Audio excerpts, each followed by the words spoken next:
Yes. So the length of the rod is L. Area of cross section is A.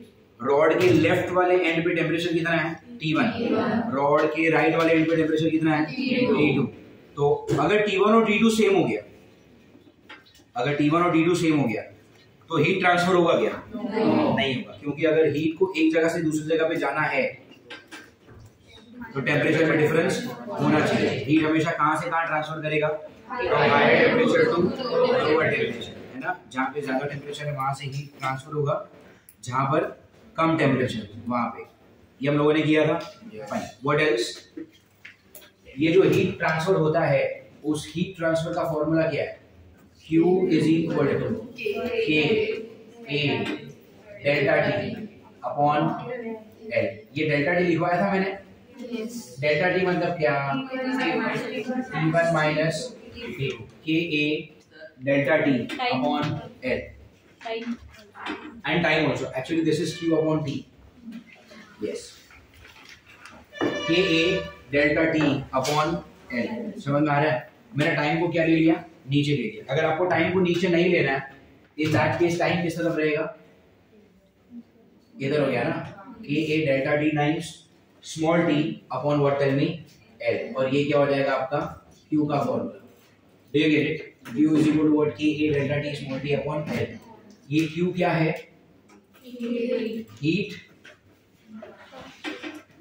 Transfer. अरे getting it? और अगर आपने इस T को नीचे ले लिया तो क्या हो जाएगा? Q by T, which is what? K A delta T upon L. ये क्या हो जाएगा? Heat transfer per unit time. और unit time. Do you get it? और इस Q by T को डेफिनेटली, जैसा आप लोग बोल रहे हो कब से, इसको हम क्या कहेंगे? पावर भी कह सकते हैं. इस चैप्टर में इस Q by T के लिए एक अलग लेटर भी यूज हुआ है. That letter is called as H. H का क्या फॉर्मूला हो जाएगा? K A delta T upon L. H का नाम है heat current. Do you get it? H का नाम क्या है? Heat current. करंट का मतलब क्या होता है? बहना. समंदर में वाटर करंट होता है क्योंकि पानी बहता है. अरे गेटिंग इट? वायर में इलेक्ट्रिक करंट होता है क्योंकि चार्ज बहता है. अरे गेटिंग इट? माउंटेन एरियाज में एयर करंट होता है क्योंकि हवा बह रही है. किसी भी चीज का बहना मतलब क्या है? यहाँ पे क्या एक जगह से दूसरी जगह पे क्या जाता है? मान लो अगर ये आपका रॉड है, रॉड पे यहाँ पे 100 डिग्री टेम्परेचर हो गया, रॉड के यहाँ पे 10 डिग्री टेम्परेचर हो गया, तो क्या टेम्परेचर में डिफरेंस है? यहाँ से हीट फ्लो करेगा. That heat flowing is what? Q. Heat flowing पर unit time is called as what? Heat current. Current मतलब बहना. यहाँ पर क्या बह रहा है? इसको बोलेंगे हीट करंट. और फॉर्मूला क्या हो गया? H is equal to K A delta T upon. समझ में आ रहा है? लेफ्ट हैंड साइड पे जो H है उसको हम ऐसा ही रखेंगे. राइट साइड पे क्या है? ऊपर डेल्टा T. नीचे क्या है? और ऊपर क्या है? K और A. क्या इस K और A को मैं नीचे ले सकता हूँ? ये मैथमेटिकली एक ही हुआ ना. ठीक. ये जो डिनोमिनेटर है वो वैसे भी ऊपर ही जाएगा. अरे गेटिंग इट? तो मैंने क्या किया? ये जो K और A ऊपर लिखा था मैंने उसको नीचे ले लिया. Do you get it? तो अब ये फॉर्मूला कैसा दिख रहा है? H is equal to what? Delta T upon L upon A. अब अगर आप ध्यान से देखोगे इसमें L क्या है? L is length of the rod, है ना. K क्या है? Thermal conductivity. मैंने आपको बताया था थर्मल कंडक्टिविटी मटेरियल पे डिपेंड करता है. याद है? अलग अलग मटेरियल का K अलग अलग होता है. तो L मतलब क्या? Length of the rod. K मतलब क्या? थर्मल. और A मतलब क्या? रॉड का लेंथ कांस्टेंट होता है, रॉड का एरिया कांस्टेंट होता है और रॉड का कंडक्टिविटी भी कांस्टेंट होता है. तो ये तीनों चीज कैसी है? तीन कांस्टेंट मिलेंगे तो एक नया कांस्टेंट भी तो आएगा. Are you getting it? So this L upon K A ये पूरी चीज क्या है? एक. तो अगर ये कांस्टेंट है तो इसको एक नया कांस्टेंट लिख देंगे. Let us call that constant as what? R. तो और इस R का नाम क्या होगा? R thermal. R for resistance. और ये कौन सा रेजिस्टेंस है? Thermal resistance. Are you getting it? यहाँ पे R थर्मल का फॉर्मूला क्या बन गया? बोलो what is R thermal? L upon K A. आपने क्या किया, L अपॉन के को एक नया नाम दे दिया, अरे गेटिंग इट, और आपने उसको क्या नाम दे दिया, R थर्मल। तो अगर आप यहाँ पर इस फॉर्मूला में R थर्मल डालोगे तो फिर H का फॉर्मूला क्या बन गया, H is equal to delta T upon R thermal के लिए सिर्फ RTH भी लिखा जाता है किसी किसी को, अरे गेटिंग इट। तो ये क्या बन गया आपका फॉर्मूला फॉर H। H मतलब क्या, हीट करंट। H मतलब क्या, हीट करंट। ये क्या है, ये है थर्मल रेजिस्टेंस, और ये क्या है, temperature difference. What is this, tell me, temperature difference. अब ये जो फॉर्मूला बना H is equal to delta T upon R thermal, ये फॉर्मूला कहीं ना कहीं इससे मिलता जुलता है। आप लोगों ने करंट इलेक्ट्रिसिटी किया है स्कूल में, हमने फाउंडेशन के लेक्चर में भी किया था ना। What is the name, Ohm's law. Ohms law में हमने पढ़ा था, ओम्स लॉ ऐसा होता है कुछ, I is equal to V upon R, ये पढ़ा है तुमने, शायद तुमने ऐसा पढ़ा होगा V इक्वल टू IR। तो अगर V इक्वल टू IR है तो I क्या हो गया, V अपॉन R हो गया। इसमें ये I क्या है, इलेक्ट्रिक करंट, ये R क्या है, इलेक्ट्रिक रेजिस्टेंस, और ये V क्या होता है, पोटेंशियल। तो ये और ये मिलता जुलता तो है। यहाँ पर क्या बह रहा है, हीट, यहाँ पर क्या बह रहा है, बहता क्या है, चार्ज। अरे यार, यहाँ पर बहता क्या है, बहना मतलब क्या, वन प्लेस से दूसरे प्लेस तक ट्रांसफर क्या हो रहा है, यहाँ पे क्या ट्रांसफर हो रहा है, हीट, यहाँ पर चार्ज। तो इसका नाम रखा हीट करंट, इसका नाम रखा electric current. Are you getting it. Heat के करंट को बहने के लिए टेम्परेचर में डिफरेंस होना चाहिए, इलेक्ट्रिक करंट को बहने के लिए पोटेंशियल में डिफरेंस होना चाहिए।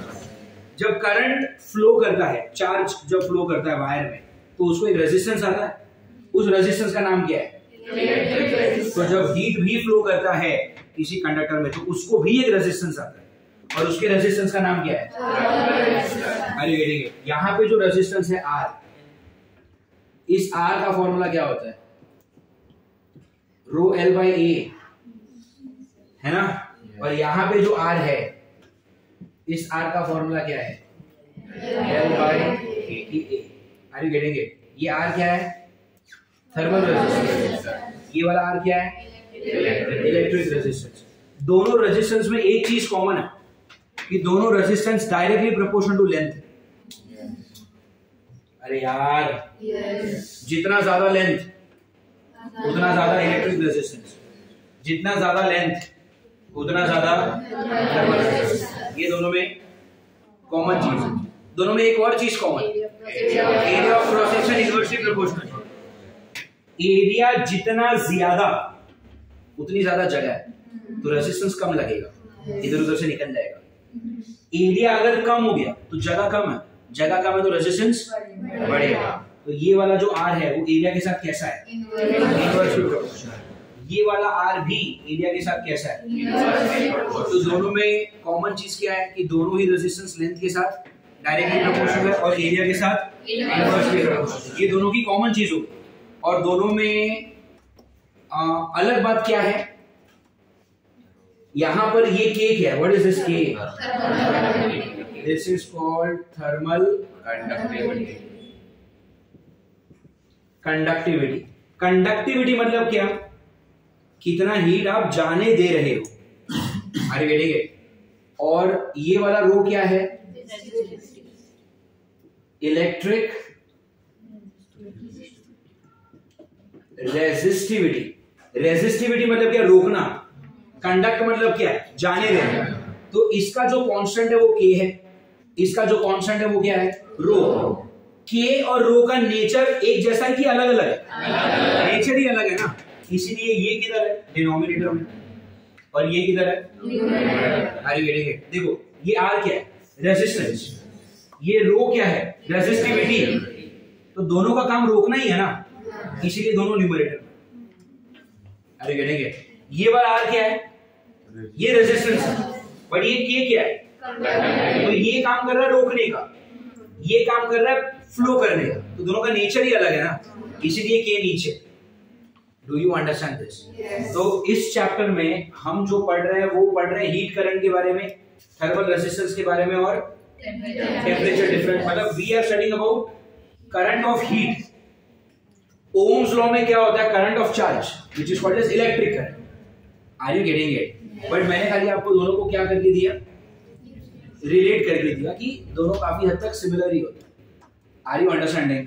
Now if I am not wrong, I guess आप लोगों ने बुक में फर्स्ट लेक्चर में, ये अपना सेकंड लेक्चर है राइट, फर्स्ट लेक्चर में हमने के का एसआई और सीजीएस यूनिट लिखा था। अगर आपको के का वैल्यू सीजीएस यूनिट में दिया है और अगर आप उसको एसआई में कन्वर्ट करना चाहते हो 420 से मल्टीप्लाई कर, डू यू अंडरस्टैंड दिस? पक्का? ओके। एंड और क्या, एक क्वेश्चन भी किया था if I am not wrong. Fine, ठीक है, यहां से लिखना कंटिन्यू करो। फिर एक right down the heading as note और फिर नोट में लिख दो Q इज इक्वल टू के ए डेल्टा टी। ये डेल्टा टी का मतलब समझ गए ना आप? डेल्टा टी मतलब क्या? T1 minus T2 upon L। समझ में आ रहा है आपको? लो, this Thursday you will have a lecture. This Thursday you will have a lecture. No off. 1.5 घंटे के 2 लेक्चर होंगे, both the PCB batches combined. Fine. This Thursday there is no test. Fine. चलो इसको पॉज करो। Fine. So heat current का आपको ये formula याद रखना है। Heat current is what? Tell me delta T upon R। R मतलब क्या? यहाँ पर ये R का मतलब होगा थर्मल रेजिस्टेंस, एंड उस थर्मल रेजिस्टेंस का फॉर्मूला क्या होगा? L upon Ka। एंड ये जो हमने अभी फॉर्मूला बनाया है यहाँ पे H is equal to delta T upon R, this formula is very much matching with what? Ohm's law, chapter current electricity. School में किया है हमने, काफी हद तक हमको पता है राइट? हेलो, तो यहाँ पर फॉर्मूला क्या होता है? H equal to delta T upon R। उससे मिलकर जुलकर वहां पर क्या हो जाता है formula? I is equal to V upon R। यहाँ पर H मतलब क्या? हीट करंट, वहां पर I मतलब क्या? Electric current. फिर यहाँ पर डेल्टा T क्या है? Temperature difference. यहाँ पर V क्या है? Potential difference. और यहाँ पर R क्या होता है? Thermal resistance. वहां पर R क्या होता है? Electric resistance. यहाँ पर R का फॉर्मूला क्या होता है? L ऊपर, वहां पे भी L ऊपर। यहाँ पर एरिया नीचे, वहां पर भी एरिया नीचे। ये तो कॉमन सेंस है ना? लेंथ ज्यादा तो रेजिस्टेंस ज्यादा, एरिया कम तो रेजिस्टेंस ज्यादा। अरे यार, इसलिए L हमेशा न्यूमरेटर में, A हमेशा डिनोमिनेटर। यहाँ पर हीट में R मतलब रेजिस्टेंस, K मतलब कंडक्टिविटी, दोनों का नेचर उल्टा है। तो R ऊपर लिखा तो K नीचे लिखना पड़ेगा। अरे गेटिंग इट? और वहां पर R क्या है? रेजिस्टेंस। रो क्या है? रेजिस्टिविटी। दोनों का नेचर कैसा है? इसलिए एक ऊपर तो दूसरा भी ऊपर है। Are you getting it? So this is how you fit a formula in your mind. Of course, इतनी प्रैक्टिस करेंगे हम कि वो फॉर्मूला फिर याद रह जाता है कि R is equal to row L upon A। ये वाला R क्या है? L upon Ka। वो तो याद रह जाएगा, लेकिन दिमाग में फिट करने का भी एक तरीका होता है। Did you understand that? Fine. Now, current electricity chapter में ओम्स लॉ पढ़ने के बाद आप क्या करते हो? Resistances in series and parallel. क्या पढ़ते हो? Resistance in series and parallel. तो मैंने आपको ये बताया था कि फाउंडेशन में किया था हमने कि लेट अस से देयर आर टू रेजिस्टेंसेस, एक है 3 ओम्स का, एक है 2 ओम का। एंड लेट अस से यहाँ पर एक बैटरी लगा दिया हमने, कितना? 10 वोल्ट का। हेलो, एक सेल लगा दिया, कितना? 10 वोल्ट। तो कितना करंट पास होगा यहां से?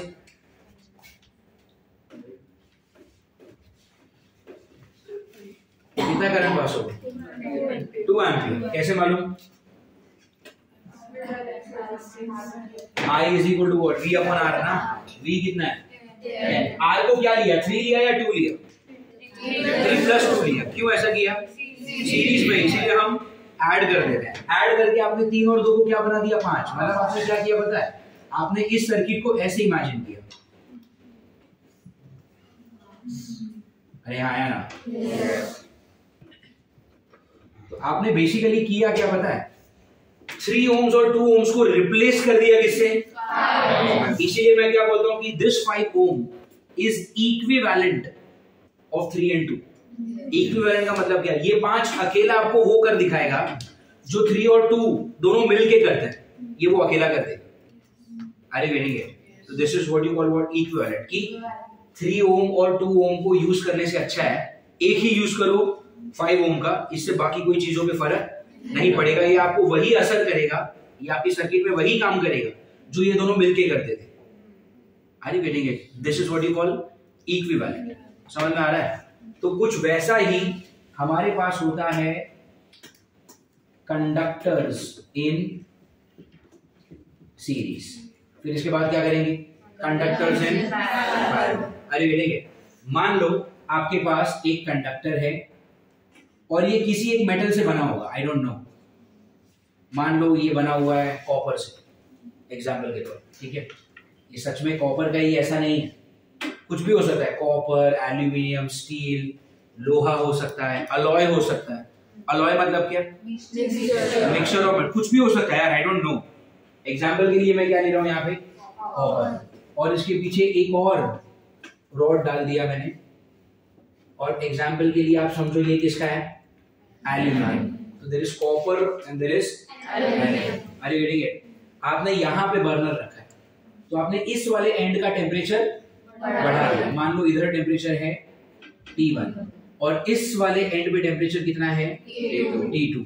Are you getting it? तो फॉर एग्जाम्पल अगर यहाँ पर है 100 डिग्री, यहाँ पर है 10 degree, are you getting it? यहाँ पर कितना है? 100 डिग्री। यहाँ पर कितना है? तो अगर यहाँ पर 100 है तो थोड़ा दूर रहेंगे तो यहाँ पे 90 होगा। अरे यार, यहाँ पे बर्नर रखा है ना, बर्नर से जितना दूर जाओगे टेम्परेचर धीरे धीरे क्या होगा? तो अगर इधर 100 है तो शायद यहाँ पे 90 होगा, अगर यहाँ पे 90 है तो शायद यहाँ पे 80 होगा, फिर इधर 70, 60, 50 ऐसा करते करते करते करते यहाँ पे क्या पहुंच गए? Are you getting it? ये कौन सी जगह है? ये वो एरिया ऑफ क्रॉस सेक्शन है। मैं इस जगह का नाम पूछ रहा हूँ। ये वो जॉइंट है, इट इज अ जॉइंट, जहां पर ये वाला रॉड और ये वाला रॉड आपने क्या किया? जॉइंट किया है ना, वेल्डिंग किया होगा या फिर एकदम ऐसा पास में टच करके रखा होगा। अरे getting it? This point is called as junction. क्या कहते हैं हम इसको? What do you mean by junction? Junction का मतलब एक रॉड दूसरे रॉड को जहां पर टच करेगा तो उसको हम क्या कहते हैं? अरे गेटिंग इट? अब रॉड के उस तरफ टेम्परेचर क्या है? T1 100, वो 100 तो मेरा एग्जांपल था। अरे यार यहाँ पर T1 और इस तरफ क्या है? T2। जंक्शन का टेम्परेचर क्या होगा? T1 के जितना, T2 के जितना, कि क्या? आई डोंट नो क्या होगा जंक्शन का टेम्परेचर? क्या होगा जंक्शन का टेम्परेचर? क्या होगा? T1 के जितना, T2 के जितना, T1 माइनस T2 क्यों? अगर ये 100 है, अगर ये 10 है, तो 100 और 10 को माइनस किया तो 90 हो गया। तुम ये कैसे कह सकते हो कि 90 ही होगा? कुछ भी हो सकता है, पर इतना तो श्योर है कि इधर जो भी टेम्परेचर होगा वो T1 से कम होगा और T2 से। अरे हाँ ना, इस जंक्शन का जो टेम्परेचर है, जंक्शन टेम्परेचर के लिए मैं लेटर लिख लेता हूँ थीटा। अरे गेटिंग? जंक्शन टेम्परेचर के लिए मैंने क्या लेटर लिख लिया? What is theta? थीटा का वैल्यू क्या होगा मुझे नहीं पता, लेकिन T1 से कम होगा और T2 से ज्यादा। Are you getting it? अब आपके पास कितने रॉड्स हैं? 2। ये कॉपर वाला रॉड है, उसका कुछ ना कुछ कंडक्टिविटी तो होगा। मान लो इसका कंडक्टिविटी है K1 और इसका कंडक्टिविटी क्या है? K2। Are you getting it? जैसे अभी यहाँ पर मैंने एग्जांपल दिया वो 3 और 2 का लिया, बट हम जब टेक्स्ट बुक में पढ़ते तो यहाँ पे R1 लिखा होता है, यहाँ पे क्या लिखा होता है? R2, और यहाँ पे क्या लिखा होता है? RS। और RS मतलब क्या? सीरीज ना। और फिर हमको मालूम पड़ा कि सीरीज का वैल्यू क्या है? R1 plus R2। अरे हाँ ना? तो वैसे यहाँ पर इसका वैल्यू क्या है? K1। इसका वैल्यू क्या है? K2। अब यहाँ पर हम क्या करते हैं? हम ये सोचते हैं कि भाई 2 रेजिस्टेंस यूज करना पड़ रहा है, उससे अच्छा एक ही यूज करो, बट ये अकेला इन दोनों का काम करना चाहिए। अरे हाँ यार, कुछ वही लॉजिक यहाँ पर भी, 2 कंडक्टर यूज करना पड़ रहा है, उससे अच्छा एक ही कंडक्टर यूज करो, बट वो वाला इन दोनों का काम करना चाहिए। Are you getting it? तो instead of using 2 different conductors, I want to use only what? Tell me, 1 conductor. Are you getting it? अच्छा, हम क्या करते हैं? यहाँ पर R1 है, यहाँ पर R2 है। R1 R2 को हटाया RS से, जिससे बाकी कोई भी चीज में फर्क नहीं, तो यहाँ पर भी कोई चीज में फर्क नहीं पड़ना चाहिए। अगर मान लो पहले वाले का लेंथ है L1, दूसरे वाले का लेंथ है L2, तो इसका लेंथ कितना होना चाहिए? L1 प्लस L2, तो फर्क नहीं पड़ा ना। एग्जाम्पल मान लो if this is 3, this is 7, तो टोटल मिला के 10 हो गया ना, तो ये अकेला भी 10 का ही होना चाहिए। Are you getting it? समझ आ रहा है? ओके। इसका कंडक्टिविटी कितना? K1। इसका कंडक्टिविटी कितना? K2। इसका कंडक्टिविटी होगा K इक्विवेलेंट। मुझे नहीं पता ये क्या होगा। अरे यार, इधर आपका RS का फॉर्मूला क्या आया था? R1 प्लस R, ये हमने डिराइव किया था 10 स्टैंडर्ड में। यहाँ पर ऐसे ही कुछ तो आएगा ना, K इक्विवेलेंट। मुझे नहीं पता ये क्या होगा। अरे गेटिंग इट? आप इसको K इक्विवेलेंट बोल सकते हो, या फिर आप इसको क्या सीरीज में लगाया ना, तो KS बोल दो, S फॉर सीरीज। अब इस KS का, K1 का और K2 का क्या रिलेशन होगा ये मुझे नहीं पता। अरे गेटिंग इट? और वही रिलेशन हमको क्या करना है? फाइंड आउट करना है। Do you understand this? Hello, समझ में आ रही है सबको? ओके। अब मुझे बताओ T1 और थीटा में बड़ा कौन है? T1। तो यहां से हीट फ्लो करेगा। मान लो ये जो हीट है वो कितना है? H1। Are you getting it?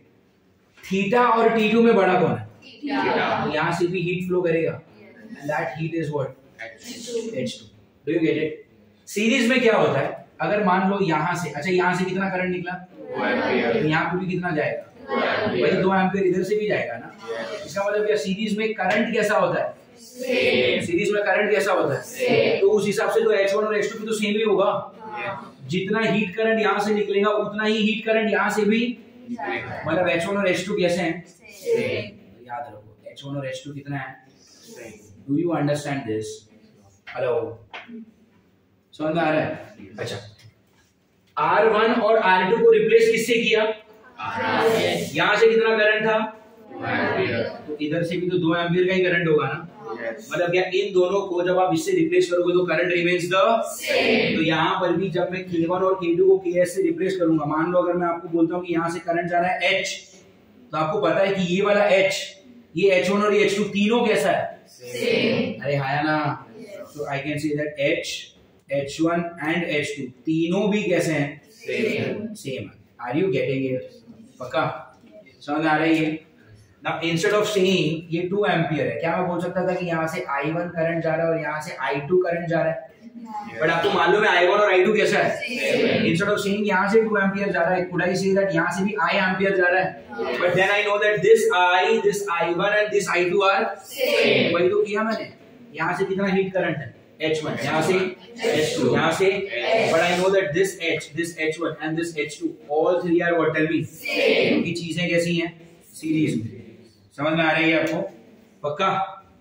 Hello, okay. अब मुझे क्या करना है? KS का, K1 और K2 का क्या निकालना है? रिलेशन निकालना है। Do you understand this? What do I want to do?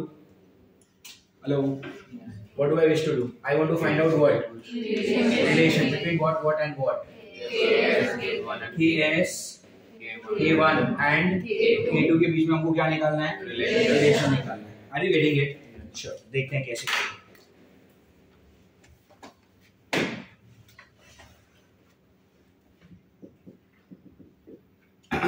चलो यहाँ पे देखो, अगर आप H1 की बात करोगे, H का फॉर्मूला क्या था याद है? डेल्टा टी बाई आर था यार, है ना? H का फॉर्मूला क्या था? Delta T by R. अगर ये फॉर्मूला मैं लिखता हूं H1 के लिए, H1 मतलब क्या? वो जो छोटा सा रॉड है ना ऊपर, यहां से पास होने वाली हीट H1। अरे हाँ ना। तो what is H1? Tell me. Delta T. H1 के लिए डेल्टा टी क्या होगा? T1 minus theta. अरे यार, इस रॉड के यहाँ पर टेम्परेचर क्या है? T1। उसी रॉड के यहाँ पे टेम्परेचर क्या है? तो H1 is what? T1 minus upon R। R को मैं लिख देता हूँ R1। पहले वाले का रेजिस्टेंस क्या है? R1। अगर ये फॉर्मूला मैं लिखता हूँ H2 के लिए, तो क्या लिखो? What is H2? H2 मतलब क्या है? इस रॉड से फ्लो होने वाला हीट करंट। तो उसका लेफ्ट में टेम्परेचर क्या है, राइट में टेम्परेचर क्या है, थीटा माइनस T2 अपॉन इसका रेजिस्टेंस मैं ले लेता हूँ R2। Do you get it? Hello, अगर आप फाइनल रॉड की बात करोगे, इस रॉड को हमने नाम दिया इक्विवेलेंट रॉड, उन दोनों का काम ही अकेला करता है ना। तो इक्विवेलेंट रॉड से फ्लो होने वाला हीट क्या है, H, डेल्टा T क्या है, T1 minus T2, are you getting it, upon equivalent rod का RS लिख दूं मैं, बोलो हाँ या ना, समझ में आ रहा है आपको? Anyone has a doubt here? Hello, anyone has a doubt here? Okay, यहां से what is T1 minus theta, H1 आ गया, यस और नो? इसको नाम दे दो equation 1। What is theta minus T2, H2 R2, इसको नाम दे दो इक्वेशन नंबर 2। समझ में आ रहा है? यहाँ पे what is T1 minus T2, H RS, do you get it? इसको नाम दे दो equation number 3। Do you get it? Can I add 1 and 2? Hello, add what, tell me. थोड़ा डायरेक्ट करेंगे, यहाँ पर क्या है, T1 minus theta plus theta minus T2, ये माइनस थीटा और ये प्लस थीटा कटेगा, इधर क्या बचा, T1, यहाँ पे क्या बचा, माइनस T2, और इस तरफ क्या है, H1 R1 plus H2 R2। But what is T1 minus T2? H times R। समझ में आ रहा है ये? तो यहाँ पे मैं क्या लिखूंगा, therefore H times RS is equal to what, tell me? H1 R1 plus, do you get it? अच्छा मुझे एक बात बताओ, H1 और H2 तीनों कैसे हैं? तो अगर H1 और H2 तीनों सेम है तो यहाँ से आपको क्या मिला, तो कोइंसिडेंटली यहाँ पर भी सीरीज का फॉर्मूला वही आ रहा है, R1 प्लस R2, जैसा स्कूल के दिनों से ओम्स लॉ में पढ़ते आ रहे हो। हावेवर हमारा गोल RS का रिजल्ट लाना नहीं था, अरे मुझे KS का रिजल्ट चाहिए, ये तो ऐसी बोनस मिल गया। अरे गिरेंगे, सो नाउ ये हो गया आपका स्टेप 1। स्टेप 2 में आप इसके नीचे लिखना है, ठीक है, मेरे पास जगह नहीं है इसलिए मैं यहाँ पे लिख रहा हूँ। स्टेप 2 में what is the result that you have, RS is equal to R1 plus. अच्छा मुझे बताओ इस R का फॉर्मूला क्या होता है, L ऊपर और ये नीचे ना, K किधर ऊपर या नीचे? रीजन क्या है, ये है रेजिस्टेंस, ये है कंडक्टेंस, अरे हाँ या ना, नेचर उल्टा है इसलिए K नीचे। तो RS के लिए लेंथ क्या है बोलो, S मतलब सीरीज वाले के लिए लेंथ क्या है, अपॉन K क्या है, S, area of cross section A है। आपने रॉड में कोई बदलाव नहीं किया यार, अगर इसका एरिया ऑफ क्रॉस सेक्शन क्या है A, तो इसका भी एरिया ऑफ क्रॉस सेक्शन क्या है A है ना, ये आपको समझा? आगे जब क्या लिख रहा हूँ, L अपॉन K। तो सीरीज वाले के लिए लेंथ क्या है, L1 प्लस L2, K क्या है, KS, एरिया क्या है A। R1 के लिए, R1 मतलब क्या, जो ऊपर वो छोटा वाला रॉड है उसके लिए लेंथ क्या है, L1, K is K1, area A ही है उसका, आर यू गेटिंग इट?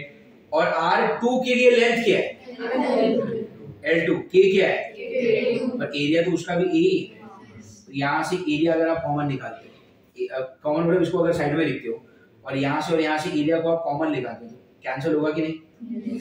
अरे do you get it? This is K1 times A, और ये एरिया बाहर निकल के इसके साथ कैंसिल होगा। आपके पास क्या बचा, L1 plus L2 upon KS is equal to L1 by K1 plus L2 by K2. Do you understand? L1 plus L2 upon KS is equal to L1 by K1 plus L2 by K2. समझ में आ रहा है? तो KS क्या हो गया, खाली KS को इधर लो और ये पूरी चीज को इधर ले लो। Do you get it? तो KS का फॉर्मूला क्या बनेगा, ऊपर L1 plus L2 और ये पूरी चीज इधर नीचे गई ना, L1 by K1 plus L2 by K2. Do you get it? Yes. ये आपका फॉर्मूला किसका आ गया, KS। What do you mean by KS? दो रॉड को जब आप किसी एक रॉड से रिप्लेस करोगे, अरे बेटेंगे, अगर इसका कंडक्टिविटी है K1, इसका कंडक्टिविटी है, इसका कंडक्टिविटी है, तो Ks को कैसे निकालेंगे? उस फॉर्मूला से L1 plus L2 upon L1 upon K1 plus L2 upon K2। ये हो जाएगा formula for what? Tell me. Are you getting it? अच्छा, हमको निकालना था एक्चुअली K, बीच में अपने को क्या मिल गया? सीरीज रेजिस्टेंस में मिल गया, और ये बिल्कुल वैसा ही है जैसा करंट इलेक्ट्रिसिटी में मिला। Are you getting it? समझ में आ रही है? फिर इसके ऊपर अभी क्वेश्चन करेंगे, बट पहले बेसिक आपको ये समझ में आया? इसमें किसी को कोई डाउट है? Hello, no doubts? एनीवन? पक्का? फाइन है। कंडक्टर्स इन सीरीज कॉपी करेंगे इसको। अच्छा, सीरीज के बाद अभी अगला क्या पढ़ेंगे? कंडक्टर्स इन पैरेलल, और फिर उसके ऊपर एक 4-5 क्वेश्चन करेंगे, हो जाएगा ये पूरा। Do you get it? पक्का? Okay, yes. Conductors in series हुआ, एंड कंडक्टर्स इन सीरीज में रेजिस्टेंस का वैल्यू क्या आएगा? Rs is equal to what? R1 plus R2, and Ks is equal to what? L1 plus L2 upon L1 by K1 plus L2 by K2। अरे reading, ये हो गया conductors in series में। अब हम क्या करेंगे? Conductors in parallel. Okay, conductors in series, and then what? Tell me. Conductors in parallel, and then we will study parallel में फॉर्मूला डिराइव करेंगे, फिर आज का लेक्चर खत्म करेंगे, और फिर कल जब हम मिलेंगे तो सीरीज और पैरेलल पे क्वेश्चंस करेंगे। ठीक है? हेलो, अब हमको पढ़ना है कंडक्टर्स इन पैरेलल। चलो, अब कंडक्टर्स इन पैरेलल के लिए मान लो यहां पर एक रेजिस्टेंस है R1, यहां पर एक रेजिस्टेंस है R2, इन दोनों के लिए एक बैटरी कनेक्ट किया हमने, एक सेल कनेक्ट किया जिसका पोटेंशियल कितना है? V। यहां से करंट निकला कितना? I। लेकिन क्या ऊपर और नीचे आधा आधा बटेगा? ऐसा जरूरी है? अगर यहां से 10 एम्पियर आ रहा है तो यहाँ पर 5 ही जाएगा, यहाँ पर 5 ही जाएगा, ऐसा जरूरी है? करंट कहाँ पे ज्यादा जाएगा? जहाँ पे रेजिस्टेंस कम होगा। ये मैंने बताया था। अगर मान लो ये रेजिस्टेंस है 5 ओम का, और अगर ये रेजिस्टेंस है 10 ओम का, यहाँ पर रेजिस्टेंस ज्यादा है ना, तो करंट कम फ्लो करेगा। अरे यार, और यहाँ पे रेजिस्टेंस कम है ना, तो यहाँ पे करंट ज्यादा फ्लो करेगा, राइट? तो करंट सेम स्प्लिट होगा, ये जरूरी नहीं है। अच्छा, लेकिन जब आप R1 और R2 को रिप्लेस कर दोगे एक सिंगल R से, इसको मैं क्या बोलूंगा? R पैरेलल, है ना? तो बैटरी सेम, करंट भी कैसा होगा? सेम होगा। यस और नो? तो यहाँ पे अगर देखिए तो करंट कितना है? I1, यहाँ पे I2, तो I1 प्लस I2 कितना होता है? I। तो यहाँ से अकेला कितना लेके जाएगा?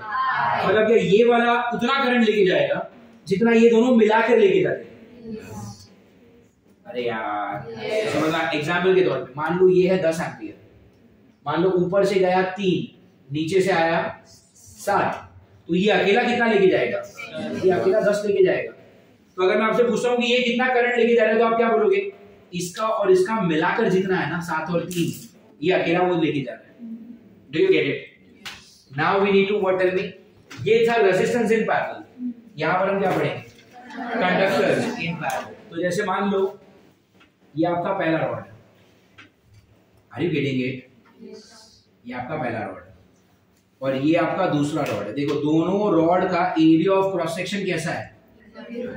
अलग हो सकता है। Are you getting it? Series में दोनों का area of cross section same था, लेकिन सीरीज में दोनों का लेंथ अलग था। अरे पहला वाला छोटा बनाया था मैंने, दूसरा वाला बड़ा। यहाँ पर मैं दोनों का लेंथ कैसा बना रहा हूँ? सेम। लेकिन यहाँ पर मान लो अगर इसका एरिया है A1, इसका एरिया है, तो दोनों का एरिया अलग है लेकिन लेंथ सेम। इसके पहले सीरीज में क्या था? एरिया सेम था और लेंथ।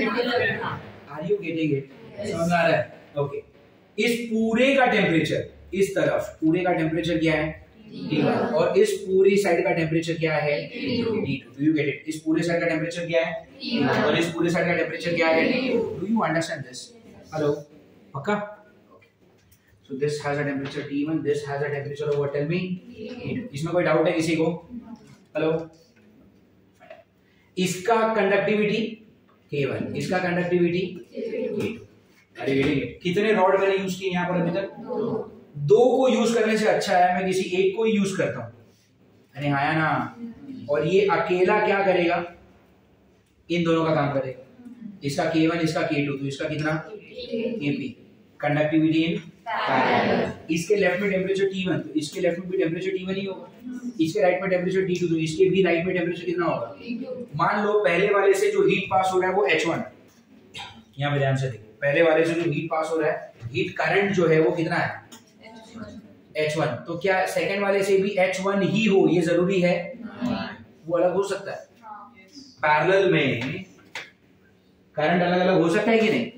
यहाँ पे भी हीट करंट अलग अलग हो सकता है। इसका H1 इसका H2, अच्छा इसका H1 इसका H2, और मैं बोलता हूँ यहाँ से जा रहा है H, तो इस H का H1 H2 के साथ रिलेशन क्या होगा?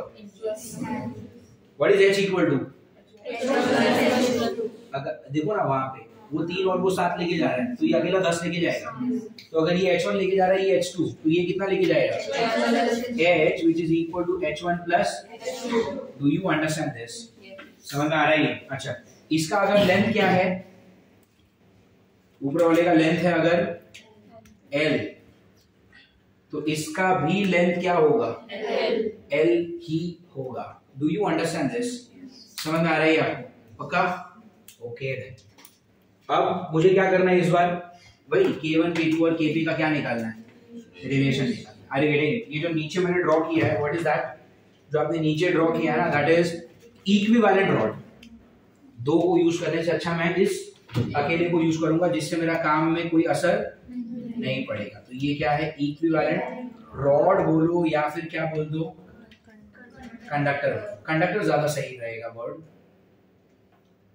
रॉड बोला तो दिमाग में एक ये वाला स्ट्रक्चर बनता है। This is equivalent conductor. Do you get it? Hello? Okay. अब रिलेशन के लिए मैं क्या कर रहा हूं? Can I write down H is equal to H1 plus H2? अरे इसका जो करंट है वो इन दोनों के करंट का addition. H is equal to what? H1 plus H2। इसमें कोई डाउट है? If H is equal to H1 plus H2, tell me H क्या है? What is H equal to? What is H equal to? Delta T upon R, है ना? H कितना है? Delta T upon R, है ना? H मतलब यहाँ का, इधर का डेल्टा T क्या है? T1 minus T2 ना, अपॉन R को मैं क्या लिखूंगा? R पैरेलल, है ना? H1 के लिए डेल्टा T क्या है? ही है। अरे हाँ ना, और उसका रेजिस्टेंस, और H2 के लिए क्या है? T2 ही है, और उसका रेजिस्टेंस कितना? R2। Do you get it? T1 minus T2 हर जगह पे क्या होगा? कैंसिल होगा। What are you left with? 1 upon RP is equal to 1 upon R1 plus R2। और ये जो फॉर्मूला है वो बिल्कुल वैसा ही है जैसा करंट इलेक्ट्रिसिटी में आता है रेजिस्टेंस इन पैरेलल के लिए। यहाँ पे भी तो वही फॉर्मूला आया। Now what is the formula for R? इस R का फॉर्मूला क्या है? L upon K, है ना? तो अगर वो यहाँ पे डाला तो 1 upon RP, R कितना है? L। पैरेलल वाले का लेंथ कितना है? L। K कितना है? Kp। और एरिया कितना है? A1 plus A2 ना। अरे यार, अगर इसका एरिया A1, इसका एरिया A2, तो इसका एरिया कितना होगा? A1 plus A2। Do you get it? यहाँ पे क्या होगा? ये समझा आपको मैंने क्या किया? ये 1 और मैंने RP की जगह पे क्या लिखा? L upon K। Do you understand this? Is equal to 1 upon R1। R1 के लिए क्या लिखोगे? लेंथ कितना है? L। K कितना है? K1। Area A1। और दूसरे के लिए R2 की जगह पे क्या लिखोगे? L upon K2 times A2। Do you get it? क्या आपको ये समझ में आ रहा है? ओके। कोई भी डिनोमिनेटर का जो डिनोमिनेटर होता है वो ऊपर चला जाता है, तो ये ऊपर जाएगा तो क्या बना? A1 plus A2 upon is equal to K1 A1 upon L plus K2 A2 upon, यहाँ से और यहाँ से L कॉमन निकाल लो, इसके साथ कैंसिल हो जाएगा, आया ना? तो फिर बताओ मुझे Kp का फॉर्मूला क्या है? What is Kp coming as? उस तरफ क्या है, राइट साइड क्या है? A1 प्लस A2, और ये A1 प्लस A2 को नीचे ले लेंगे हम, अरे आया ना? तो यहाँ पे क्या फॉर्मूला बना? Tell me. Kp is equal to what? A1 plus A2 upon A1 plus A2. Do you get it? Kp is equal to what? Tell me. K1 plus K2 upon A1 plus A2. बोलो क्या इसमें कोई doubt है? समझ में आ रही है? तो अच्छा, तो दोनों का जो रेजिस्टेंस का फॉर्मूला है Rs is equal to what? R1 plus R2 and 1 upon Rp is equal to what? 1 upon R1 plus 1 upon R2. ये दोनों फॉर्मूला को याद रखने के लिए कोई अलग से एफर्ट नहीं लेना है, क्योंकि ये वही फॉर्मूला है जो आपने 11th स्टैंडर्ड करंट इलेक्ट्रिसिटी में, sorry 10th standard current electricity में किया है ना? यहाँ पे नया क्या याद रखना पड़ेगा? खाली K पैरेलल का फॉर्मूला क्या आएगा? K1 plus K2 upon A1 plus A. ये हो गया एक फॉर्मूला, और वहां पे Ks का फॉर्मूला क्या हो जाता है? Ks का फॉर्मूला क्या हो जाता है एक बार?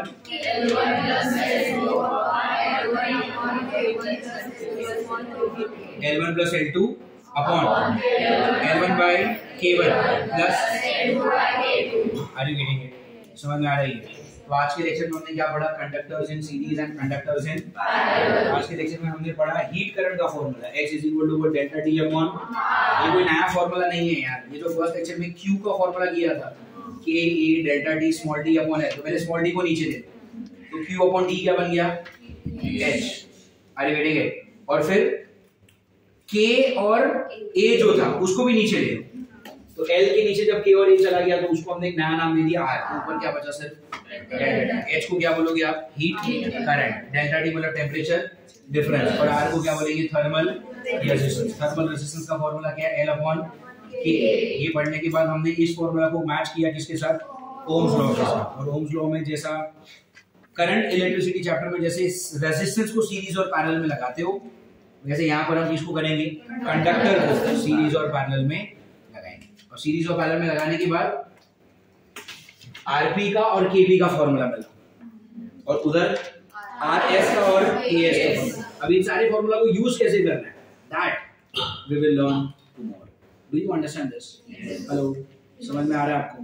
पक्का? कंडक्टर्स इन पैरेलल कॉपी कर, चलो।